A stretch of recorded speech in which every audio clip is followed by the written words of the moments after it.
Hello and welcome to Zak's Traders Cafe. Today I'm joined by Bernard Aylward, who's CEO at Kodal Minerals. How are you today, Bernard? Hi, Zach. I'm really well, thanks. Right, it's always good to speak to you because you sort of show your contemporaries and your peers, if there are any, how to actually deliver for shareholders. Most of them have sort of blaming the weather, dog ate their homework, they tripped on the pavement or they couldn't find any money, etc., etc. And you seem to have done out things relatively smoothly, or at least you've delivered what you said you were going to deliver. Well, thanks, Zach. I think that's been exactly our mantra for a long time, and that is focus on what we know we can do, tell people what we're going to do, and then go ahead and do it. And in our case, we've spoken lots of times, and clearly our focus has always been the value of our project. So to explore it well, to work closely with the local community and the government, which has really helped us in Mali with support we've had from local level through to federal level. And people actually want us around, which is a great compliment to the team. And finally, recognizing the value of our project and needing a partner, we worked on that very early, and we were very pleased to welcome Hainan as a partner. And that's led to the position we are now, where we've been fully funded through the construction. We're commissioning a plant. We have first production that we told people about earlier this year, and we're looking forward to the first export. It's a great position to be in. So, I mean, it seems as though there's nothing, touch wood, there's nothing really significant that could go wrong from this stage. Is that right? Look, Zach, we were always very cautious. We're still ongoing with the commissioning of the plant. We can fine tune it a bit more, we think. There's some work we're doing to improve the feed into the crusher, generally working a bit more on the consumables in the DMS unit that fine tune that density separation. Um, we hope we've covered off everything that can go wrong. We feel very confident that from now on, we'll be looking forward to be in a steady state as soon as possible. Mali's landlocked, so there's a lot of trucking, but we're aware of that, and it's a really well understood route, and we've had it surveyed and planned for a long time. So we think we've got everything covered.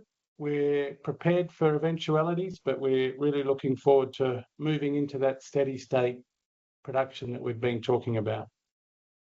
And once that production goes ahead on a sort of scale in terms of, or the sort of a worldwide scale, what kind of producer will you be? Is it just a small cap, small production, or I mean, for people who are not aware of the company, what will that look like? Look, we're starting off with the stage one DMS plant. It's a 1 million tonne per annum throughput, producing 125,000 tonne of concentrate, so roughly 10,000 tonne a month. That puts us at a reasonable level, certainly above any micro or junior level, moving towards medium scale. We've actually been planning for quite a while, Zach, to move into a stage two development as well, which introduces a flotation plant. And on current plan, that's around a 2.4 million tonne per annum plant, and that should deliver an additional 235,000 tonne of concentrate. And that brings us up to a really serious level of production.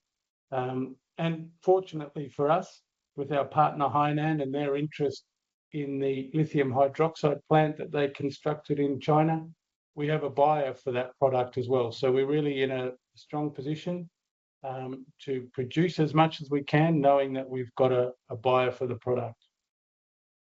I suppose the other point, which may be, I mean, you might have better things to think about, but shares are probably about half, I mean, they're 50% off the peak that they were in the middle of last year. How much is the valuation of the company? It's 75 million, but how much is the valuation of the company?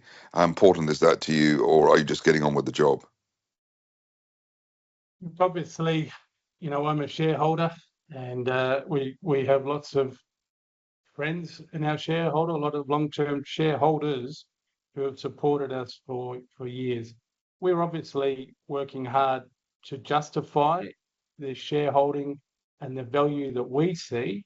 And like every CEO you've ever spoken to, Zach, I can tell you my view is that it's not recognising that value at the moment. We're working on improving that.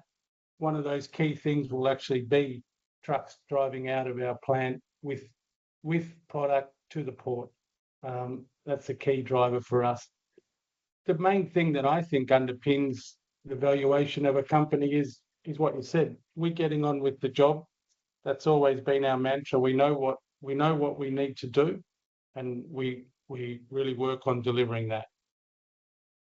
But it seems strange that given that the company's de-risked as much as known unknowns, if that's the right phrase, the share price should be as enthusiastic as it was back in June, July last year. I mean, that would be the sort of the intuitive thing to think. So maybe people who are new to the company, they'll look at this and say, Kodal's much more further ahead than other peer group companies.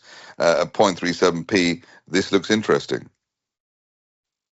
Yeah, look, I hope they do, Zach, because really we have a great project in the Bougouni Lithium Project. We have a great partner in Hainan Mining. In terms of positioning ourselves, well, we all clearly see that the lithium market has declined over the last 2 years. But as we said earlier, we focused on our financing. We got it early. We secured a great deal. We've built our plant and we're moving to production. And at the moment, there's not many rivals who have done that. And we feel that we're coming into the time in the lithium market when we're starting to see some strengthening in the price, an increase in demand. And, you just focus on the news and you see the continued expansion in China, the continued take up and increasing use of lithium and lithium ion batteries. It's a great support for our plan for the Bougouni project. Bernard Aylward, CEO at Kodal Minerals, thank you very much indeed. Thanks very much, Zach. Good to talk to you.